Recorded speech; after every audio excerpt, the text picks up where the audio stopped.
भारतामध्ये पेटंटचा एक अत्यंत कठोर नियम आहे, फर्स्ट टू फाईल. म्हणजेच जो पहिला अर्ज करेल त्यालाच प्राथमिकता मिळणार. आता विचार करा, तुम्ही दिवसरात्र एक करून एखादा भन्नाट शोध लावलाय आणि तो अचानक चोरीला गेला तर?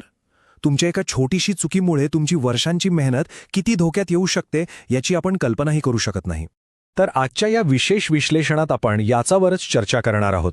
1970च्या इंडियन पेटंट ॲक्ट अंतर्गत प्रोव्हिजनल पेटंट म्हणजे नक्की काय आहे आणि त्याची कार्यप्रणाली कशी चालते हे आपण समजून घेणार आहोत. कडेच्या या चौकटीत आपण आपला शोध कसा सुरक्षित ठेवू शकतो ते पाहूया. आज आपण काय काय पाहणार आहोत याची एक छोटी झलक पाहूया.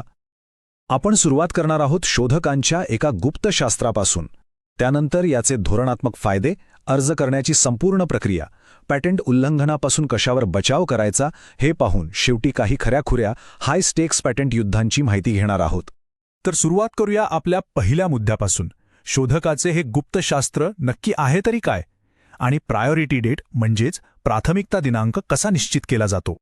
प्रोव्हिजनल पेटंट ॲप्लिकेशन हे कायद्याच्या भाषेत सांगायचे झाले तर एक प्राथमिक, तात्पुरते पाऊल आहे. याची सगळ्यात मोठी खासियत म्हणजे यामध्ये तुम्हाला तुमच्या शोधाचे एकदम संपूर्ण, सविस्तर वर्णन देण्याची गरज नसते. तुमचे कॉम्पिटिटर्स म्हणजेच स्पर्धक तुमच्या आधीच त्या शोधाचे पेटंट घेऊ नये म्हणून हे एक प्रभावी प्लेसहोल्डर म्हणून काम करते. हा जी कायदेशीर चौकट आहे ना, ती तुम्हाला एक अत्यंत किफायतशीर म्हणजेच कॉस्ट इफेक्टिव्ह मार्ग देते. विचार करा, प्रयोगशाळेमध्ये तुमच्या शोधाचे काम अजूनही सुरूच आहे, पण तरीही ही प्रक्रिया तुम्हाला तात्काळ कायदेशीर प्राथमिकता मिळवून देण्यासाठी किती मदतगार ठरते. हे एकदम गेम चेंजर आहे. आता पुढच्या मुद्द्याकडे वळूया. या कायदेशीर मार्गाचा आपण धोरणात्मक किंवा स्ट्रॅटेजिक फायदा कसा करून घेऊ शकतो? विशेषतः हा पेटंट पेंडिंगचा फायदा नक्की काय आहे? एकदा का तुम्ही प्रोव्हिजनल अर्ज दाखल केला की पुढचे 12 महिने तुमच्या दृष्टीने अत्यंत महत्त्वाचे असतात. या इन्क्युबेशन पिरियडमध्ये तुम्ही पेटंट पेंडिंग हा टॅग कायदेशीररित्या वापरू शकता. याचा फायदा असा होतो की तुम्ही बिना कोणत्याही धोक्याचे मार्केटमध्ये उत्पादनाची चाचणी घेऊ शकता, गुंतवणूकदार शोधू शकता किंवा लायसेन्सिंगच्या वाटाघाटीसुद्धा सुरू करू शकता. आणि महत्त्वाची गोष्ट म्हणजे जर समजा तुमची ही बाजाराची चाचणी अपयशी ठरली तर तुम्ही हा अर्ज मध्येच सोडून देऊ शकता. त्यासाठी तुम्हाला कोणताही भारी आर्थिक नुकसान सहन करावं लागत नाही. संपूर्ण स्पेसिफिकेशन तयार करण्याचा जो मोठा खर्च असतो ना, तो वाचवण्याचा हा एक अत्यंत सुरक्षित आणि स्मार्ट मार्ग आहे. चला तर आता हे समजून घेऊ की हा अर्ज नक्की करायचा कसा. सेक्शन 9 अंतर्गत याचे नियम काय आहेत, कोणते फॉर्म्स लागतात आणि मुदत किती असते हे पाहूया. अर्ज तयार करण्यासाठी काही अनिवार्य फॉर्म्स भरावे लागतात. फॉर्म 1, फॉर्म 2, फॉर्म 5, फॉर्म 26 आणि फॉर्म 3. यातल्या फॉर्म 2 मध्ये तुम्हाला शोधकाचे प्राथमिक वर्णन देणं आवश्यक असते. पण एक जिकरीचं काम वाचतं ते म्हणजे यात सुरुवातीलाच सविस्तर क्लेम्स किंवा कायदेशीर दावे देण्याची अजिबात गरज नसते. त्यामुळे थोडासा आराम मिळतो. हा संपूर्ण प्रवास असा क्रमाक्रमाने होतो. पहिल्या पायरीत कागदपत्रे आणि फॉर्म्स तयार करा, मग फीस भरा, त्यानंतर इंडियन पेटंट ऑफिसच्या पोर्टलवर ऑनलाईन फायलिंग करा आणि शेवटी अधिकृत पावती मिळवा. ही पावती मिळाली की समजायचं तुमची प्रायोरिटी डेट कायदेशीररित्या सुरक्षित झाली. काम फत्तेज. यामध्ये सेक्शन 9 मध्ये काही फ्लेक्सिबिलिटी सुद्धा दिलेले आहेत. म्हणजेच तुम्ही संबंधित प्रोव्हिजनल अर्ज एकत्र करू शकता किंवा ते पोस्टेड देखील करू शकता. पण येथे एक लालनभवती आहे. जर तुम्ही पोस्टेड केला तर नवीन प्रायर आर्ट किंवा तुमच्या आधी आलेले नवीन शोध तुमच्या मार्गात अडथळा बनून येण्याचा धोका निर्माण होतो. हे लक्षात ठेवणं फार गरजेचं आहे. आता वळतोय एकदम महत्त्वाच्या भागाकडे, उल्लंघनापासून संरक्षण. एकदा का पॅटेंट मंजूर झाला की ती 20 वर्षांची मक्तेदारी किंवा मोनोपोली कशी जापली जाते ते पाहूया.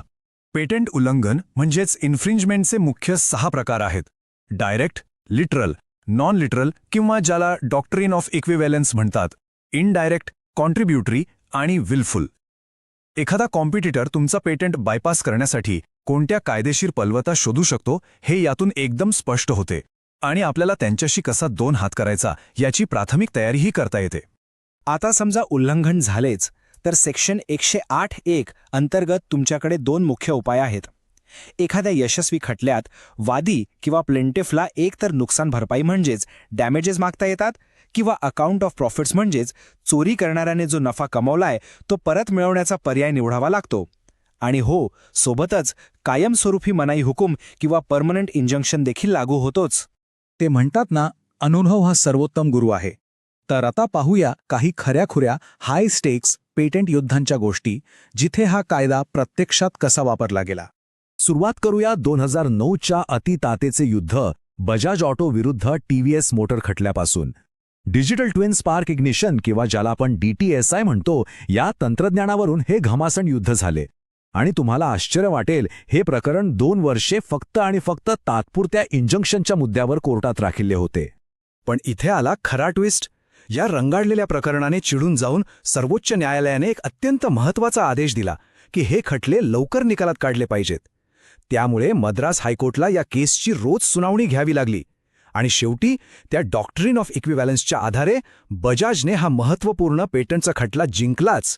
आता वळतोय 2015च्या नोवार्टिस विरुद्ध सिप्ला खटल्याकडे. सिप्लाने काय केलं तर नोवार्टिसच्या ऑनब्रेज या औषधाचा एक जेनेरिक पर्याय बाजारात आणला. त्यांनी अशी भूमिका घेतली की देशात या औषधाची फार तनसाडी आहे, त्यामुळे पेटंट्सच्या मोनॉपलीला बाजूला ठेवून ते गोरगरिबांना स्वस्तात उपलब्ध करून देणं गरजेचं आहे. मुद्दा तर खूप सेन्सिटिव्ह होता, पण न्यायालयाने मात्र नोवार्टिसच्या बाजूने निकाल दिला.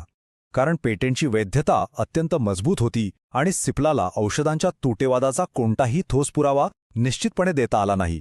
हे प्रकरण एक गोष्ट एकदम क्लिअर करते, ती म्हणजे पेटंट मक्तेदारी आणि स्वस्त औषधे यांच्यातील जो सातत्यपूर्ण तणाव आहे तो कायद्याच्या चौकटीत कसा हाताळला जातो. आणि हा एक अलीकडचा 2022चा बोरिंगर इंगलहाइमचा खटला पहा. यामध्ये डिव्हिजनल ॲप्लिकेशनचा वापर करून आधी नामंजूर झालेल्या मूळ अर्जात औषधी उत्पादनाचे संपूर्ण नवीन दावे घुसवण्याचा प्रयत्न झाला. पण न्यायालयाने हे एकदम स्पष्ट केले की मूळ अर्जात जर अनेक शोधांची भिन्नता नसेल तर असे नवीन दावे मागून अजिबात मानता येणार नाहीत. तर या सगळ्यांच्या शेवटी एक विचार करायला लावणारा प्रश्न उभा राहतो. नवीन शोधक या 12 महिन्यांचा प्रोव्हिजनल कालावधीचा वापर करून बाजारावर स्ट्रॅटेजिक वर्चस्व मिळवतील की फक्त आळसी राहून आपली प्रायोरिटी डेट आणि अधिकार सहज पब्लिक डोमेनमध्ये घालवून बसतील. लवकर अर्ज करण्याची महान ताकद आणि वेळेचं महत्त्व यातून स्पष्टपणे सिद्ध होते. वेळेचा योग्य वापर हेच खऱ्या यशाचं गुपित आहे. तुम्हाला काय वाटते?